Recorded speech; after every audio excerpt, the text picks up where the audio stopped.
Hey friends, you thought you'd get rid of me today with no class on the Friday before fall break, but here I am.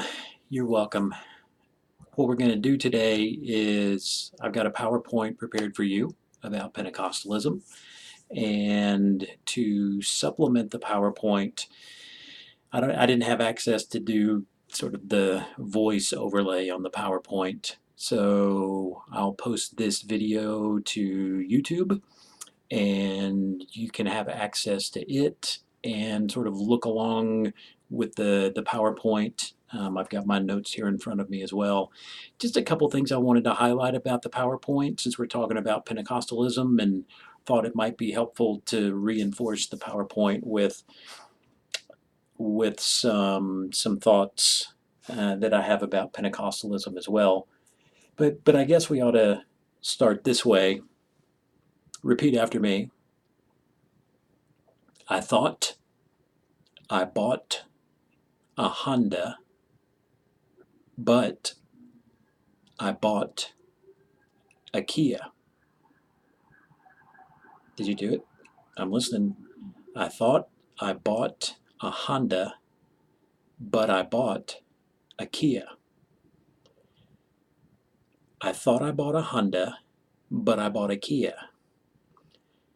Say it a little faster. A little faster. I thought I bought a Honda, but I bought a Kia. See, there's your lesson in speaking in tongues. I had a student, former Pentecostal student, who jokingly shared that with me at one point, and it's probably good for absolutely nothing, but he thought it was pretty funny and it has stuck with me. And so yeah, if you engaged in the little process, then I don't know if congratulations are in order or not. So yeah, we're talking about Pentecostalism today, Pentecostal Power, as the PowerPoint introduces.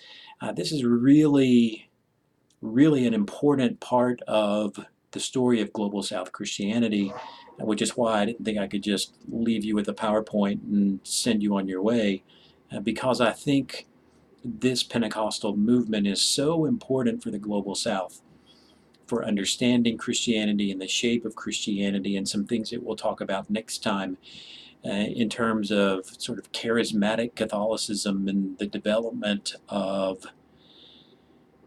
various sort of Pentecostal strains within Christianity, that I think it's pretty important for us to say a couple of things. The first main content PowerPoint slide, the second slide, it talks about the beginnings of the Pentecostal movement.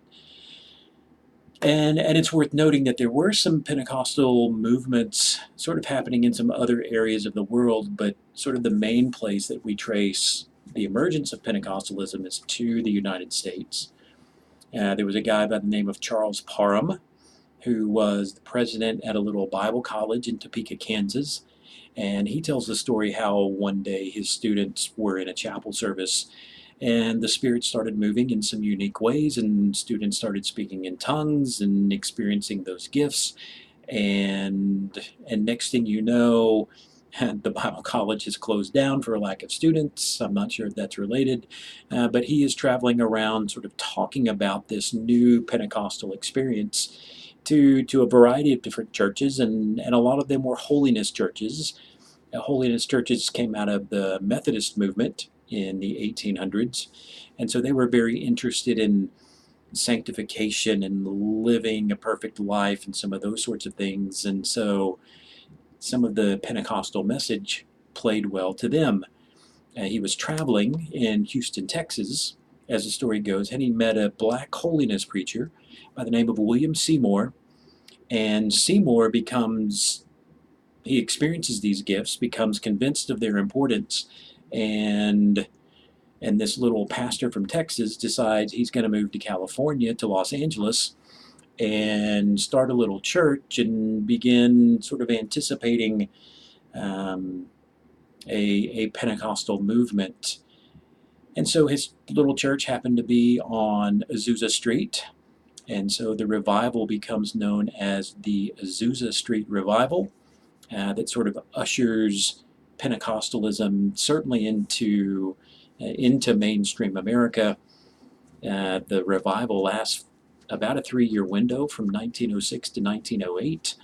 And it's sort of a fascinating time in American history.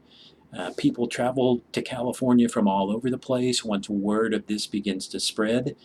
I mean, some people sort of come to observe and to get a feel for what's going on, sort of skeptical, and leave still skeptical, but lots of people who come and find themselves experiencing these Pentecostal gifts in new and unexpected ways. And so this movement begins. People begin spreading out, going all over the United States. People came up from Mexico to Los Angeles and experienced these sorts of things. Missionaries are experiencing these gifts as well, some of these features that we'll talk about in just a minute. And next thing you know, not only is there this new movement emerging on the West Coast and sort of trickling throughout the United States, but begins to have an impact in other parts of the world as well. So what's involved in Pentecostalism? What are some features of Pentecostalism? I'm glad you asked. And the next slide sort of takes us along to talking about some of these sorts of things. Excuse me just a second. Little Chick-fil-A. So what are some of the major features of Pentecostalism? Well, Pentecostal worship is characterized probably by what we could call an intense sort of experience of the Spirit. This is experienced through prayer, through worship. Through a worship part of the service that can last an hour or two at a time, very intense, very rhythmic, very upbeat, very joyful, celebratory, those sorts of things. That sort of prayer and worship is going on. Speaking in tongues is sort of the major characteristic of Pentecostalism.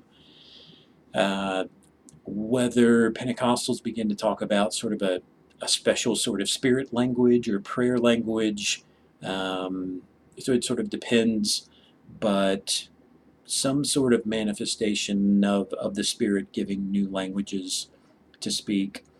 There's an emphasis on the demonic and casting out demons, deliverance from demonic forces, those sorts of things.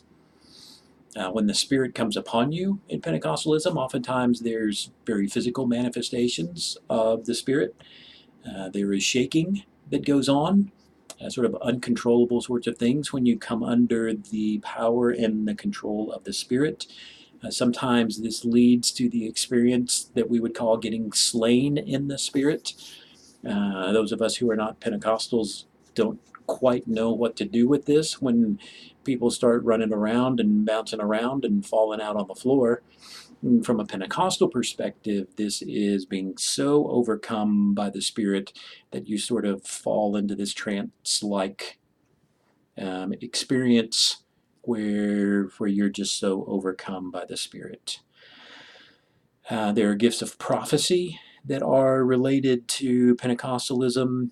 Pentecostalism emerges with a deep devotion to morality, to living a life that honors Jesus, to doing mission work, evangelism, all those sorts of things become very important from a Pentecostal perspective as well. And from a Pentecostal perspective, there are close connections to the book of Acts, to the event of Pentecost, as its name would suggest, in Acts chapter 2. And so there is a desire to recapture what the early church experienced at Pentecost, and feeling like these gifts that have been absent for such a long period of time, sort of a reawakening of those gifts is connected with what God did in Acts chapter 2. Pentecostals also like the book of Joel, the Old Testament prophet, who talks about the Spirit coming and doing new things, and folks will prophesy and see visions and dream dreams, and God's going to pour out His Spirit on all people. Pentecostals like that sort of sort of language, and they see that that's what God is doing in their midst at this particular time. So, Pentecostalism begins this rapid period of growth, which takes us to the next slide. I mean, if we think about it, Pentecostalism's only been around for just over 100 years, and yet in some parts of the world, we're talking about hundreds of thousands of Pentecostal Christians that are already emerging in some parts of the global south, in some parts of Asia, Africa, Latin America for sure. Pentecostalism is really big in Latin America. I mean, how can we account for such rapid growth in such a short period of time? I know churches I grew up in were very suspicious of Pentecostalism because there's the belief in some Christian circles that Pentecostal gifts were only designed for the New Testament period, and so any later manifestation of those is somehow wrong or even demonic. I'm not sure I'm willing to go there. I think I would be very hesitant to tell God what God could or could not do in the lives of others, and so while it's not been my experience, I certainly am quite amazed from an outside perspective by what goes on in Pentecostal churches and how much growth that they've experienced, how many lives have been changed as a result. So it's really quite something. And so trying to think through what in the world or how in the world can we account for these last 100 years in Pentecostal growth. I've offered just a couple of suggestions on this slide for you. One, I think it's important to realize that the vast majority of Pentecostal growth has happened among the poor, especially when we think about the global South, but even in the American context. Pentecostalism has tended to reach those at a lower socioeconomic level. We're talking about people who typically are undervalued, people who feel powerless, people whose lives are filled with difficulty and disease and a lack of hope and terrible economic conditions.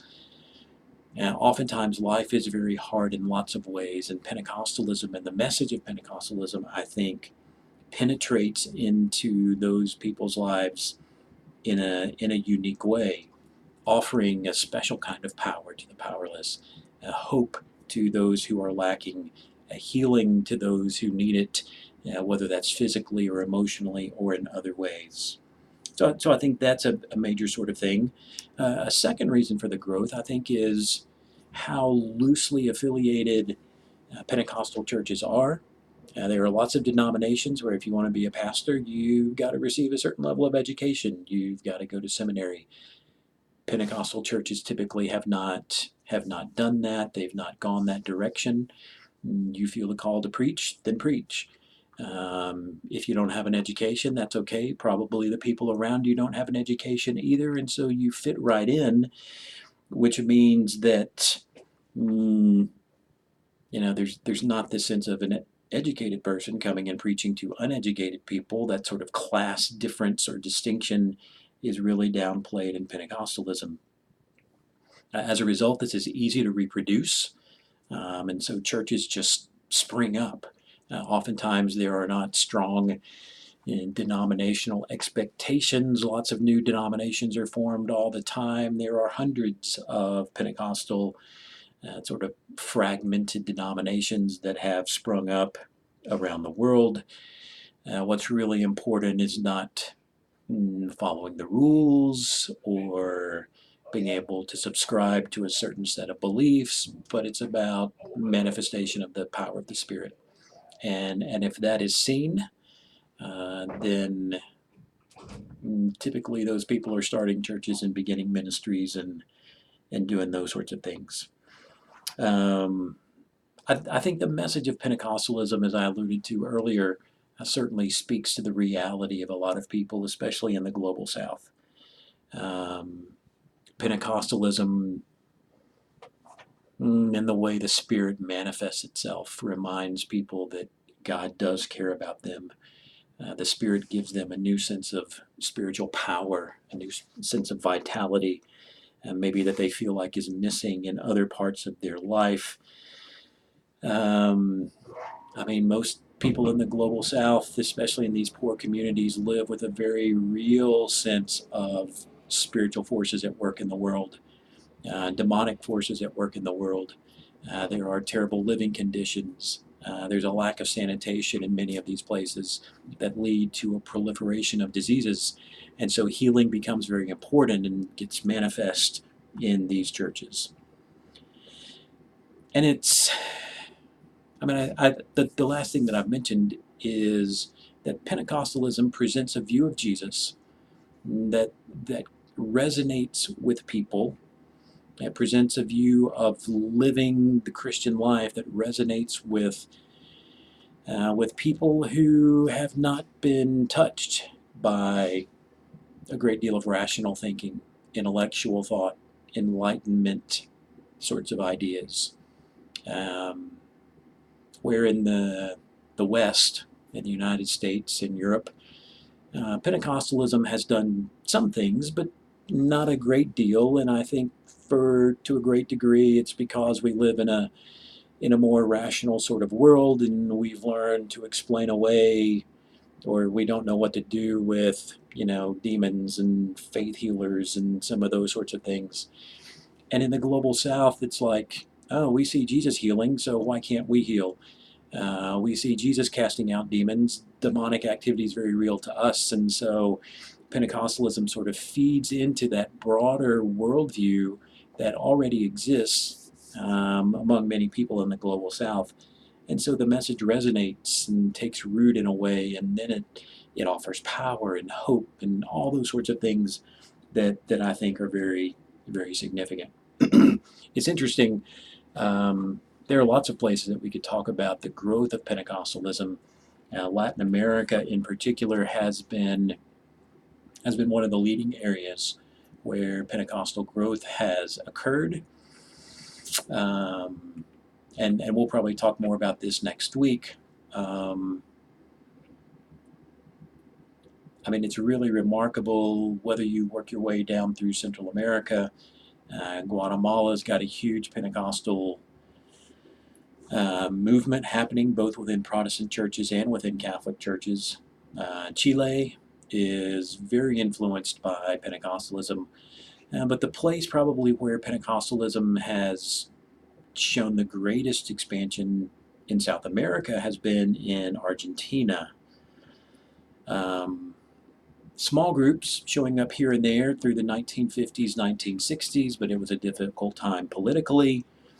By the time we get to the 1980s, when things are beginning to change a little bit politically, we see this really big rush of Pentecostalism coming into Argentina.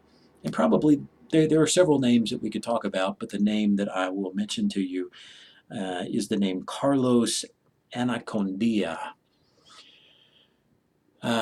He is a significant figure. I mean, he's one of these guys who does end up with a global ministry of sorts emerging out of Argentina.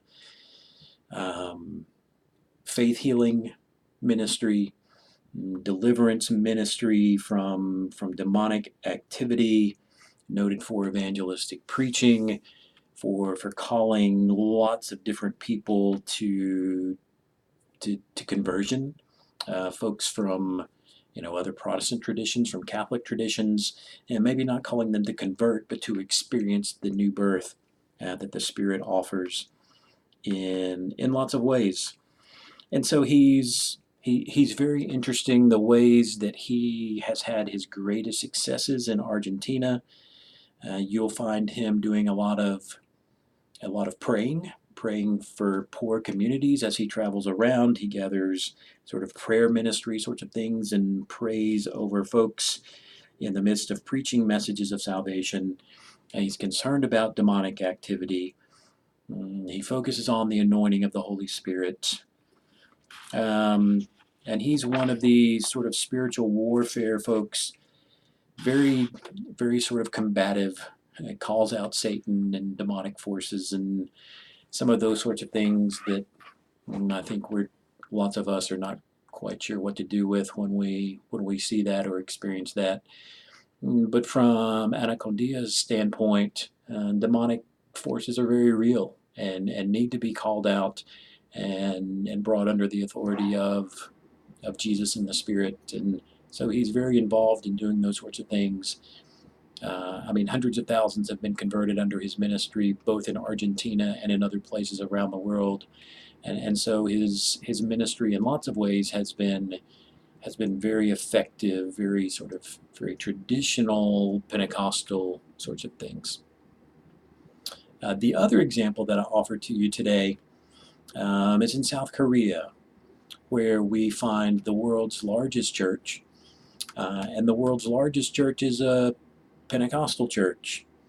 If you're on the final slide, you'll see that we're talking about the Yoido Full Gospel Church in Seoul, South Korea.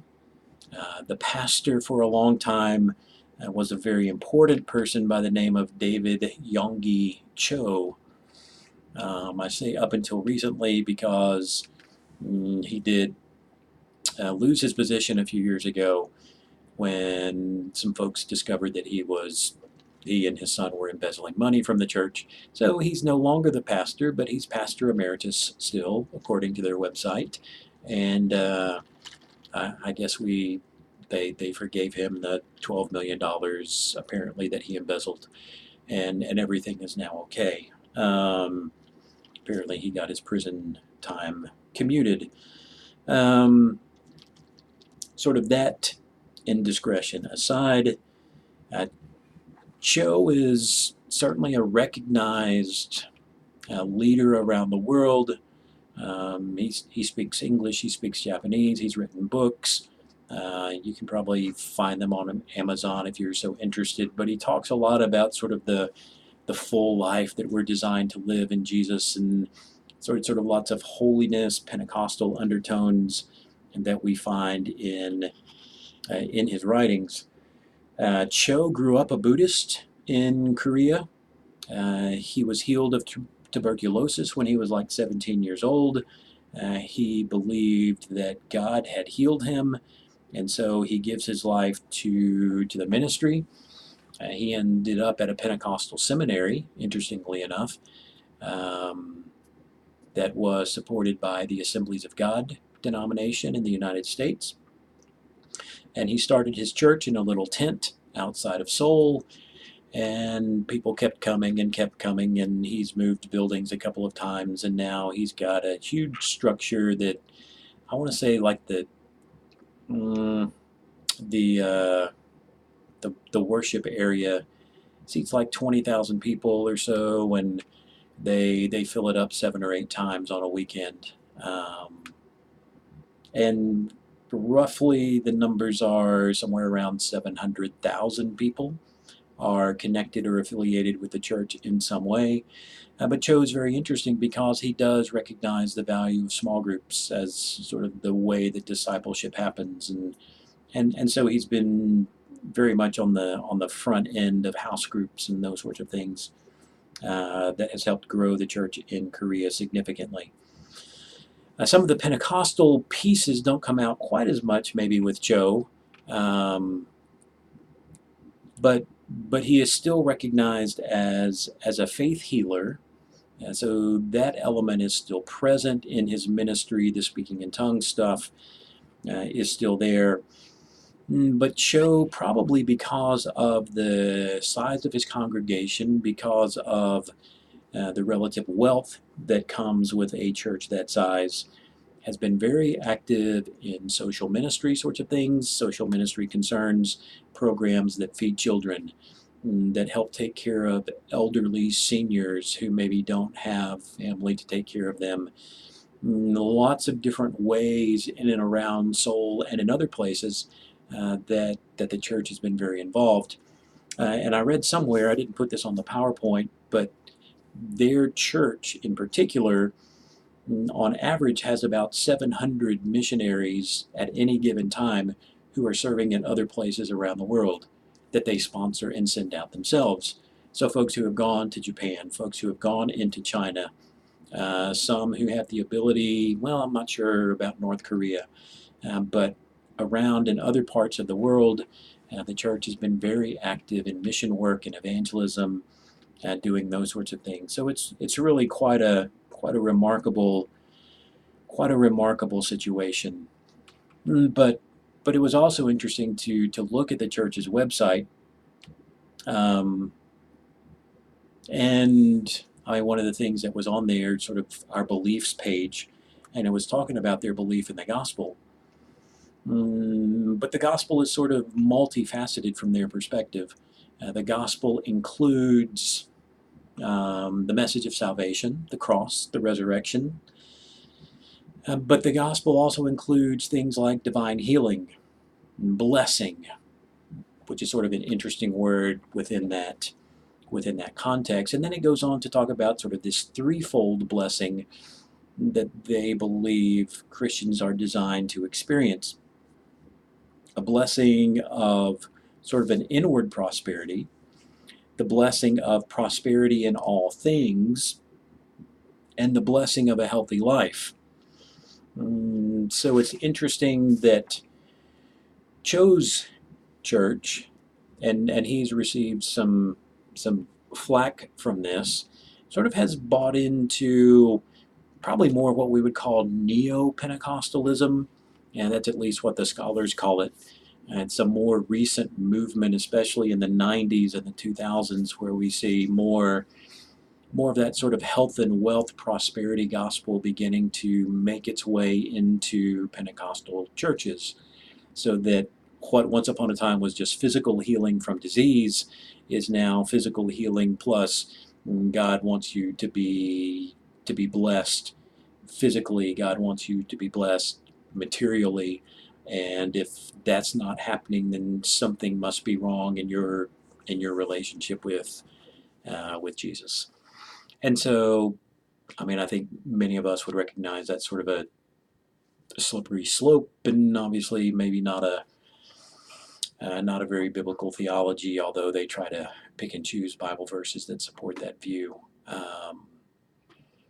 And certainly we've seen plenty of that in America as well. But it's interesting that even in poorer areas around the world, I mean, not only Cho's church in Korea, but we see this in churches in Brazil and Latin America that are sort of overwhelmed by poverty. And this sort of prosperity gospel still finds itself working into the church teachings in ways that I think are not always very healthy. So anyway, just 28 minutes or so of thoughts about Pentecostalism, and just some things to keep in mind. I think it's hard to undersell the importance of Pentecostalism in the 20th and 21st century. Probably more than, I mean, especially in the last 100 years, obviously the Pentecostal church has grown far more rapidly than the Catholic Church or traditional Protestant churches.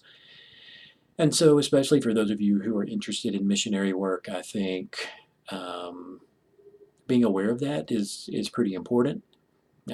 Being aware that some of the folks that you may serve alongside of in other places in other parts of the world could very well be influenced through this Pentecostal background, and sort of being aware of that, I think, is important, and being able to process some of what they do and how you think about it, I think is important as well.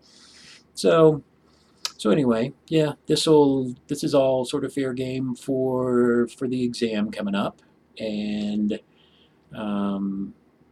yeah, hopefully you'll have a chance to watch this before class on Wednesday, because we certainly won't go back and hit all these high points, and we'll sort of be building off of this a little bit because one of the interesting expressions of this is that the Catholic Church, especially in Latin America, but in some other places as well, have sort of bought into what we'll call a charismatic renewal that's been influenced by Pentecostalism, and and that's sort of a fascinating movement as well that we need to talk about. And so we'll be doing that next week when we're back together. Hope that you have had or are having a happy fall break. Eat some good food, get some good rest. We'll see you soon. Okay, bye bye.